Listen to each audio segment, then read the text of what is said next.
आज हूँ प्रबाद पुरुष विजु पट्टनायक 118तम जयंती। ए उपलक्षे विजेडी पक्षर विभिन्न कार्यक्रम होता बेले उत्कल समाज पक्षर भुवनेश्वर फरेस्ट पार्क ठारे थिबा विजु पट्टनायक को श्रद्धांजलि देवा सहित विजु पट्टनायक को भारत रत्न दि जाऊ बोली दाबी हेबा सहित आज प्रधानमंत्री नरेंद्र मोदी ओडिशा आसुवा बेले तांको अनुरोध करा जिवो विजु बाबू को भारत रत्न दि जाऊ बोली। विजु बाबूंकर 118तम जयंती में मुझे आसी विजु बाबू को आम विजु बाबू प्रबाद पुरुष विजु बाबू भाया बोधे ओडिशा रे कई जन्म नेबे नहीं। विजु बाबू ही आम ओडिशा विजु बाबू ही आम ओडिशार ना बाहर। विजु बाबू जड़े एत प्रसिद्ध नेता थिले, जड़े प्रसिद्ध पायलट थिले, जड़े माने प्रसिद्ध माने कौन पुरुष थिले। तेणुक आम केबे भूली पारिबु नहीं। विजु बाबू भाया एमती पिला माने आम ओडिशा रे जन्मग्रहण करंतु। विजु बाबूंकर संस्कृति रे विजु बाबू ये आम माने अनुप्राणित हो।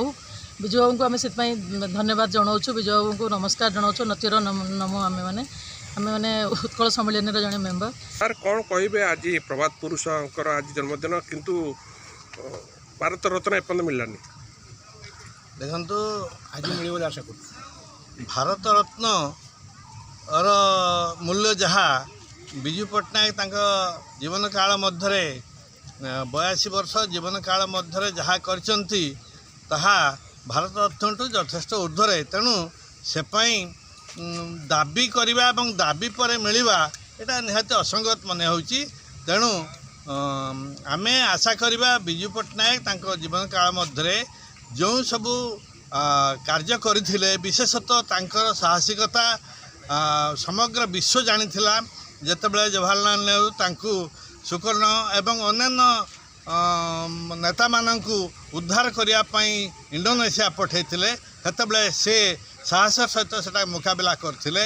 तापरे आमर ओडिशा रे शिल्प कहतु कृषि कहतु सबु दिगरे से चेष्टा करथिले।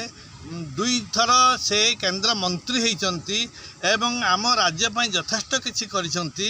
तेणु आज तांकर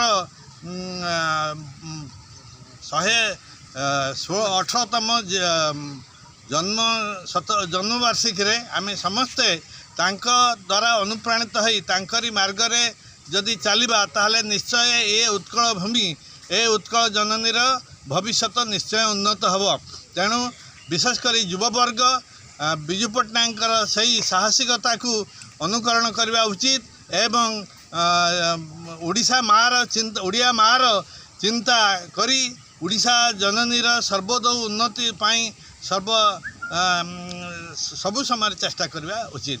तेणु आज आम विजु बाबू अवर्तमान तांको प्रति श्रद्धांजलि निवेदन करुचु। भविष्यत रे आमर ओडिशा रे एही भली पिला साहसिक पिला जन्म होंतु एवं ओडिशार मान रखु। वंदे उत्कल जननी। विजु बाबू को पसंद करथुबा प्रधानमंत्री आज घोषणा करि पारंती किछि विजु बाबू विषय रे। Bureau report Ekamra news.